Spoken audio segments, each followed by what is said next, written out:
चला जा कोसों दूर, क्योंकि ज्ञान शक्ति लाया है दीप जलाने की शक्ति भरपूर, क्योंकि ज्ञान शक्ति लाया है दीप जलाने की शक्ति भरपूर। अब हम न हारेंगे न आपको हारने देंगे, अब न हम झुकेंगे न आपको झुकने देंगे, अब न हम रुकेंगे न आपको रुकने देंगे, अब न हम थकेंगे न आपको थकने देंगे। इसी ध्येय के साथ में ज्ञान शक्ति चैनल हमेशा से लगातार आपका सहयोग करता रहेगा। तो शुरू करेंगे आज किसके बारे में, एलॉय धातु खनिजों में टंगस्टन के बारे में डेप्थ में जानकारी प्राप्त करेंगे। तो शुरू करते हैं किसके बारे में, टंगस्टन के बारे में। देखते हैं उसकी स्थिति राजस्थान में कहाँ है, उसके अयस्क कौन कौन से हैं, इसका उपयोग क्या है, उन सभी के बारे में अध्ययन करते हैं। तो शुरू करते हैं टंगस्टन के बारे में।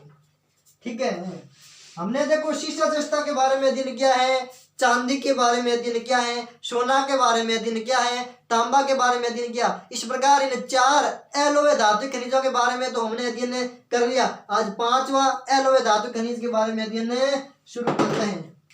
5वां एलॉय धातु खनिज, 5वां लेते हैं कौन सा, टंगस्टन। टंगस्टन, टंगस्टन के बारे में देखते हैं। सर्वप्रथम देखते हैं ये उच्च गलनांक वाला होता है, उच्च गलनांक वाला, उच्च गलनांक होता है, उच्च गलनांक होता है। टंगस्टन का गलनांक पूछे कैसा होता, तो उच्च गलनांक होता है, उच्च गलनांक होता है। इसलिए इसका प्रयोग बल्ब के फिलामेंट बनाने में किया जाता है। इसलिए इसका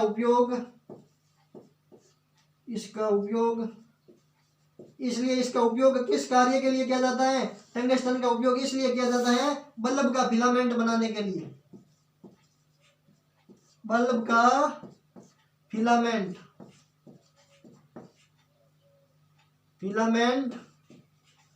बल्ब का फिलामेंट बनाने हेतु। ठीक है ना, विशेष रूप से ध्यान रखना बल्ब का फिलामेंट किस धातु से बना होता है, बता देना किससे, टंगस्टन से बना होता है। विशेष रूप से ध्यान रखना बल्ब का फिलामेंट बना होता है टंगस्टन के। और बल्ब का फिलामेंट टंगस्टन से ही क्यों बनाया जाता है, तो कारण बता देना, उसका उच्च गलनांक होता है, क्योंकि वो बल्ब में फिलामेंट होता है वो गर्म होकर जलता नहीं है, इसलिए टंगस्टन कठोर धातु होती है, उच्च गलनांक होता है, ज्यादा सरलता से गल नहीं जाती है। इस कारण से टंगस्टन का उपयोग किया जाता है बल्ब का फिलामेंट बनाने के लिए। बल्ब में होता है ना, वो 10 रुपए वाला बल्ब आता है लट्टू, ठीक है, उसमें ये टंगस्टन का होता है गलनांक फिलामेंट। ठीक है,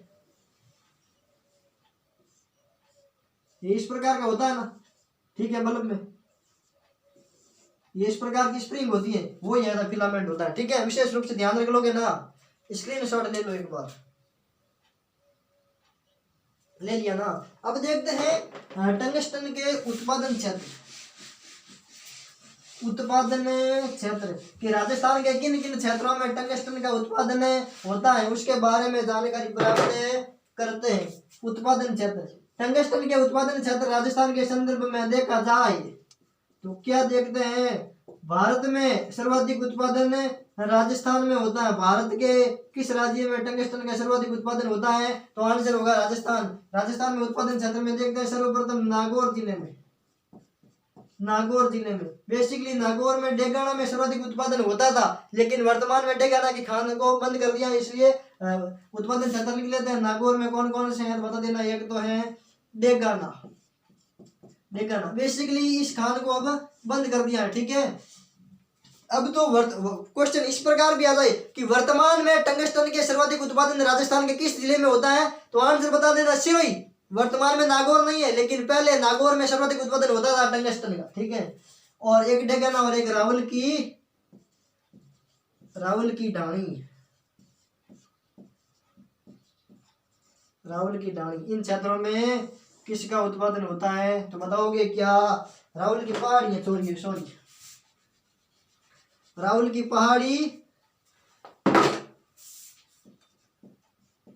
की पहाड़ी है कहाँ पर, तो आंसर क्या बताओगे, नागौर में टंगस्टन के उत्पादन क्षेत्र पूछे तो डेगाना और रावल की पहाड़ी। बेसिकली डेगाना में वर्तमान में उत्पादन बंद है। ठीक है, अब देखते हैं उसके पश्चात, स्क्रीनशॉट ले लो, एक बार ले लिया ना। नागौर के पश्चात देखते हैं पाली जिले में, पाली में उत्पादन क्षेत्र देखते हैं। पाली में बता देना 3 जगह, एक का नाम नाना कराब, बीजापुर और पड़ारल। नाना कराब, नाना कराब, पड़ारल, पड़ारल और बीजापुर। बीजापुर कर्नाटक वाला नहीं है, विशेष रूप से ध्यान रखना, ठीक है। तो बीजापुर, पड़ारल और नाना कराब इन क्षेत्रों में टंगस्टन का उत्पादन होता है, विशेष रूप से ध्यान रखना। नागौर में तो डेगाना और रावल की पहाड़ियों से उत्पादन क्षेत्र है, और पाली जिले में नाना कराब, पड़ारल और बीजापुर। अब देखते हैं सिरोही के बारे में, जहाँ से सर्वाधिक उत्पादन होता है वर्तमान में। और भारत में सर्वाधिक उत्पादन पूछे टंगस्टन का किस राज्य में, तो आंसर बता देना अपना राजस्थान, ठीक है ना। स्क्रीनशॉट ले लिया ना, एक बार ले लो, स्क्रीनशॉट ले लो। अब शुरू करते हैं किसके बारे में, सिरोही जिले में सर्वाधिक उत्पादन होता है उसके बारे में। सिरोही, सिरोही जिला, सिरोही जिला जिसका अर्थ होता है सिर काटने वाली, ठीक है। तो सिरोही में देखते हैं आबू है, रेवदर है, रेवदर और वालदा, ठीक है। वालदा, रेवदर और आबू इन क्षेत्रों में टंगस्टन का सर्वाधिक उत्पादन होता है। सर्वाधिक उत्पादन पूछे वर्तमान में तो वालदा से होता है, सिरोही जिले में सर्वाधिक उत्पादन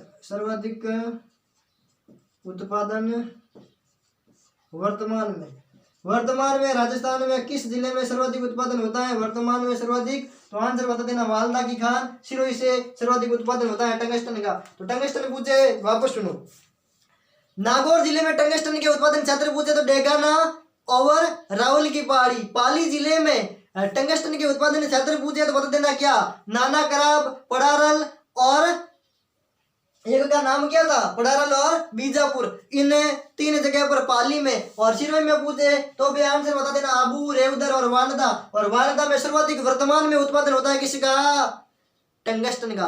तो विशेष रूप से ध्यान रखना, वर्तमान में राजस्थान में किस जिले में सर्वाधिक टंगस्टन का उत्पादन होता है, तो आंसर सिरोही बताना। नागौर के भरोसे मत रहना, नागौर में वर्तमान में टंगस्टन का उत्पादन डेगाना क्षेत्र में बंद है, ठीक है। स्क्रीनशॉट ले लो।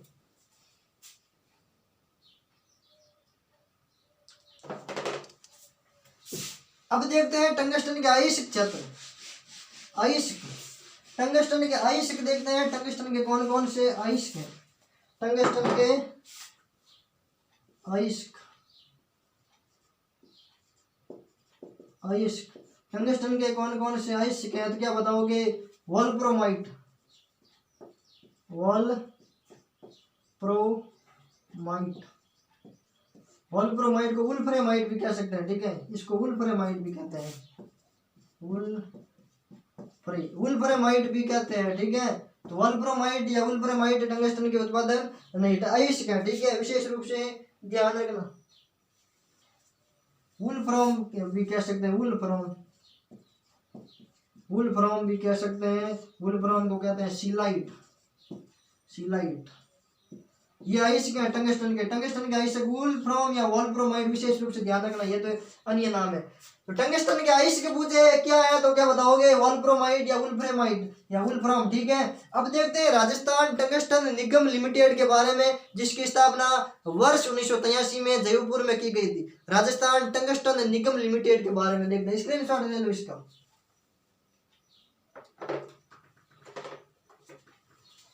ले लिया ना, Rajasthan Tungsten Nigam limited,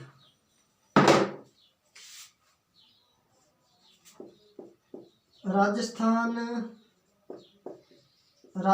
tungsten,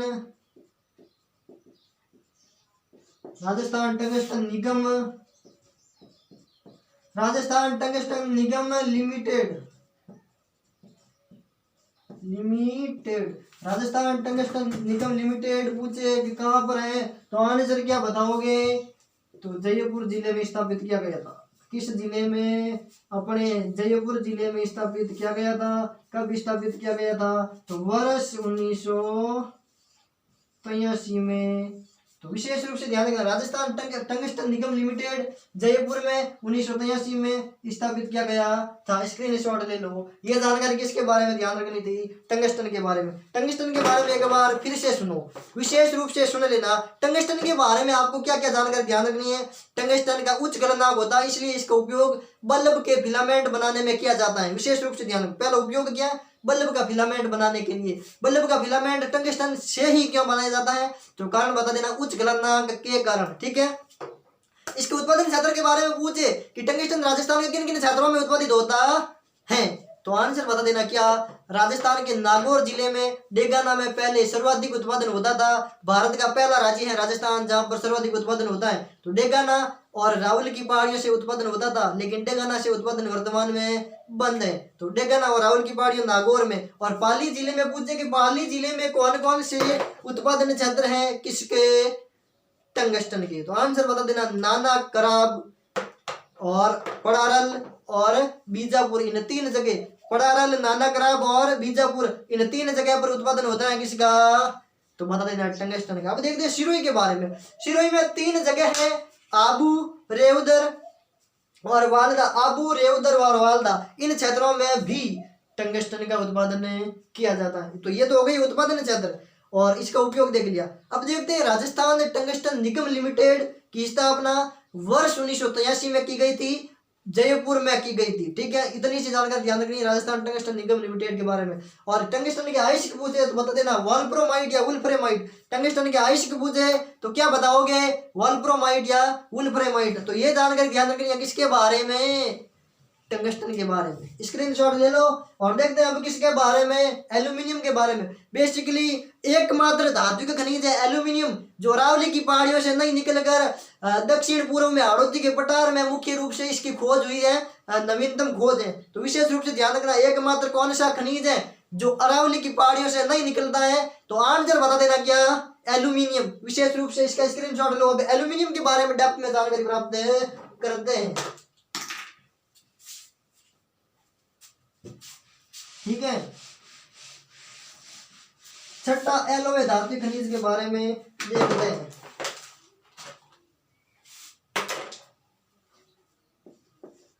एलोवे छठा है एल्यूमिनियम। एल्यूमिनियम, एल्यूमिनियम को कहते हैं बॉक्साइट।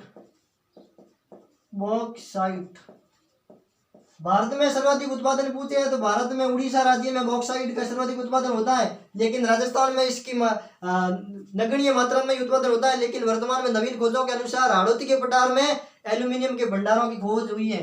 तो बेसिकली एकमात्र धातु का खनिज राजस्थान में जो अरावली की पहाड़ियों से नहीं निकलता, एकमात्र धात्विक खनिज, एकमात्र धात्विक खनिज, एकमात्र धात्विक खनिज जो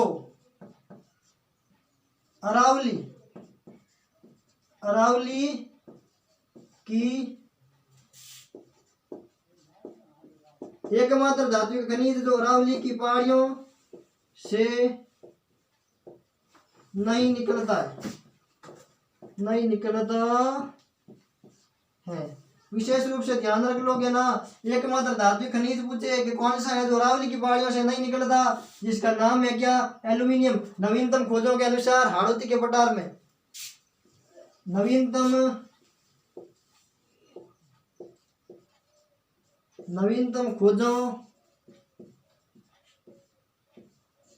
खोजों के अनुसार, नवीनतम खोजों के अनुसार हाड़ौती का पठार, हाड़ौती का पठार। और हाड़ौती का पठार है कहाँ पर है? किन किन जिलों में फैला हुआ है? तो आंसर क्या बताओगे? कोटा, बूंदी, बारा और झालावाड़। कोटा, बूंदी, बारा और झालावाड़, इन 4 जिलों में फैला हाड़ौती के पठार। नवीनतम खोजों के अनुसार हाड़ौती के पठार में भंडार की संभावना बढ़ी,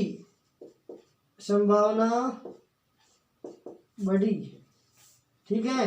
तो नवीनतम खोजों के अनुसार किस क्षेत्रों में किस पठार में बॉक्साइट या एल्यूमिनियम के भंडार की संभावना बढ़ी है, तो बता देना हड़ौती के पठार में। हड़ौती के पठार में कौन कौन से जिला आते हैं, तो बता देना कोटा, बूंदी, बारा और झालावाड़। ठीक है, विशेष रूप से ध्यान रखना, स्क्रीनशॉट ले लो। देखो, किसी भी क्षेत्र में एल्यूमिनियम के भंडार मिलना, वहां पर किसकी उपलब्धता है, आग्नेय चट्टानों की आग्नेय चट्टानों की प्रधानता होती है। ठीक है, देखो पृथ्वी की संरचना देखते हैं एक बार थोड़ी सी।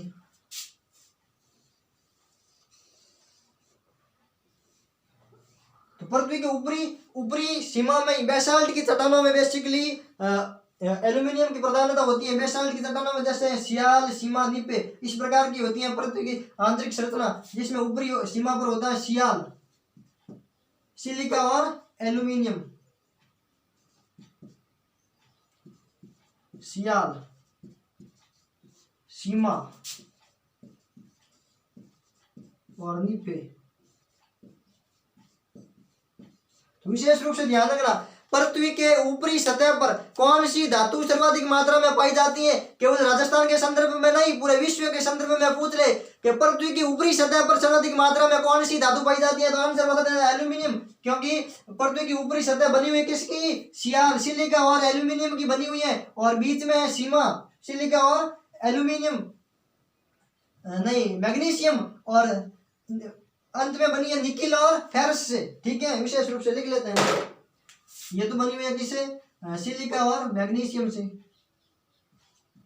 सिलिका व मैग्नीशियम से। ठीक है, और ये बनी हुई है किससे, निकिल और फेरस से, निकिल व फेरस से, फेरस का मतलब लोहा। ठीक है, तो ऊपरी सतह पर ज्वालामुखी क्रिया के परिणाम स्वरूप ऊपरी सतह पर लावा का जमा हो जाता है। ज्वालामुखी क्रिया से एल्यूमिनियम का बेसिकली कोटा बूंदी में प्रधानता है। ज्वालामुखी क्रिया के परिणाम स्वरूप ज्वालामुखी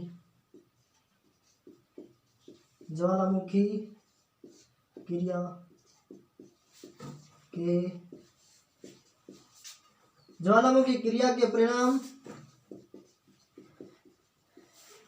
स्वरूप ज्वालामुखी क्रिया से ही बेसिकली हड़ौती के पठार का निर्माण हुआ था। और ऊपरी सतह को बेसाल्ट की चट्टानें भी कहते हैं। ऊपरी सतह को बेसाल्ट की चट्टानें,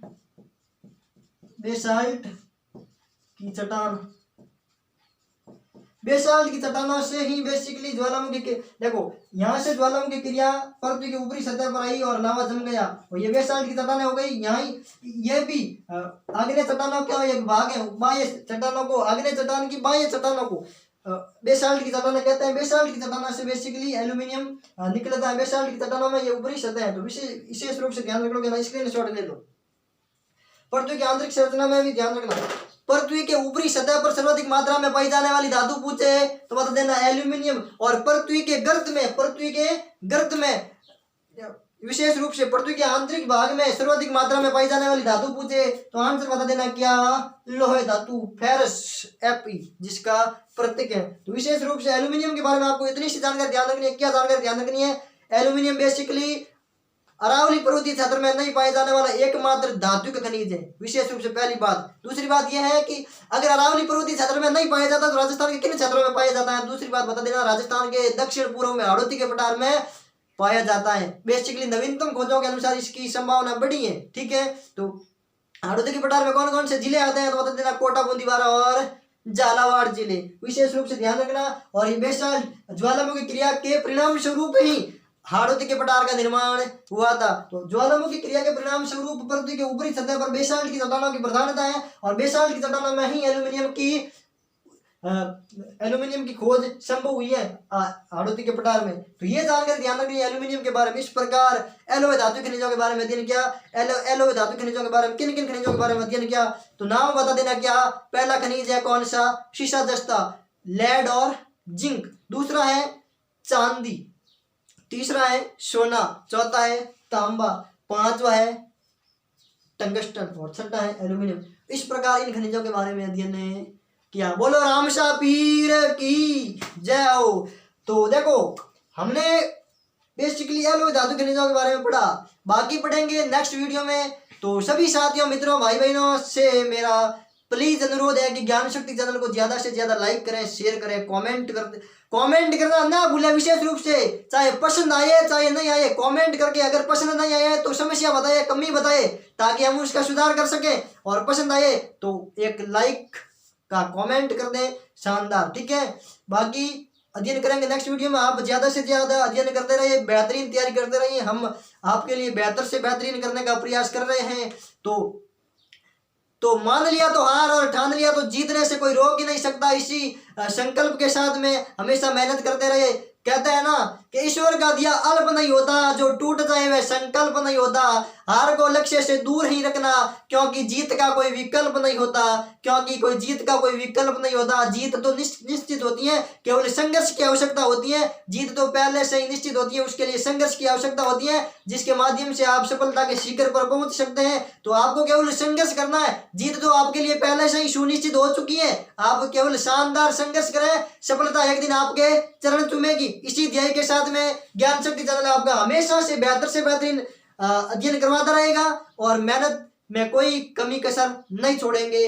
तो प्लीज ज्यादा से ज्यादा सब्सक्राइब करें और कमेंट करना ना भूलें, विशेष रूप से ध्यान रखना, ठीक है। बाकी पढ़ेंगे नेक्स्ट वीडियो में। Thank you. जय हिंद, जय भारत।